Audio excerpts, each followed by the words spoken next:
Para sa dugang mga balita sa Negros, kag panay mangin kaupod ta si Adrian Prietos. Adrian?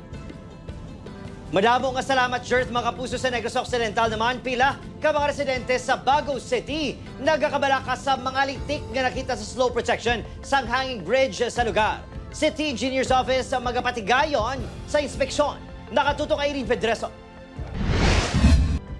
Nagaserbe nga alternatibo nga alagyan ng ini nga hanging bridge sa Barangay Tabunan, Bago City sa mga luyag magtabok padulong sa pihak nga parte sang barangay.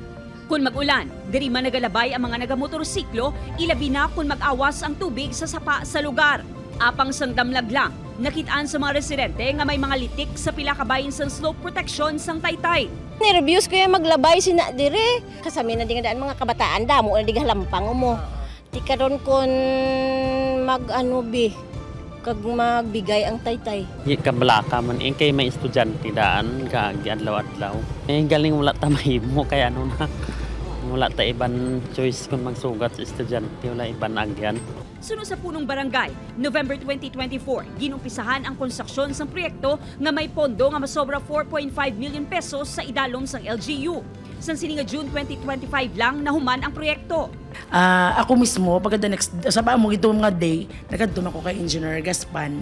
Amo na siyang in charge sang engineer sa amon nga bridge nga project. Isa ako baglantaw ma'am, do may part man gid nga do nag-ab siya no. Kay titungod bala nga sa kalawigon sang tubig nga magstay sa dira nga area, kagapin pa kun sige-siging ulan naton. At the same time, ang taga didto gid isa puro kalubihan nga everyday bala nga galabay mga estudyante namon. Amo na ang amo gitingwaan man ma'am nga para sa for safety sang kabilugan. Nagakabalaka man ang pila ka mga residente bangod amat-amat man nga nagakatipag ang duta kung mag-ulan. Inaadalay inaabab ya. Tigalan sila ng duta.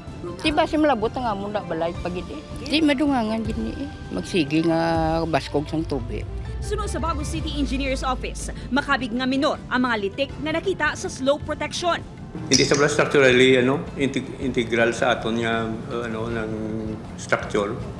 Bali nga daw kuha ni siya protection para sa magsaka ang tubig. Pwede ni siya gapon matipay, hindi ni siya nga kuhan gid ng kag-dangerous kayo. Hindi na siya structurally na makakos mga failure gid ang atong structure. Hindi. Magapatigayon sa inspeksyon sa lugar ang CEO agon ma-assess ang iban pa nga parte nga makitaan sang litik kag agud makahimo sang dugang nga tikang.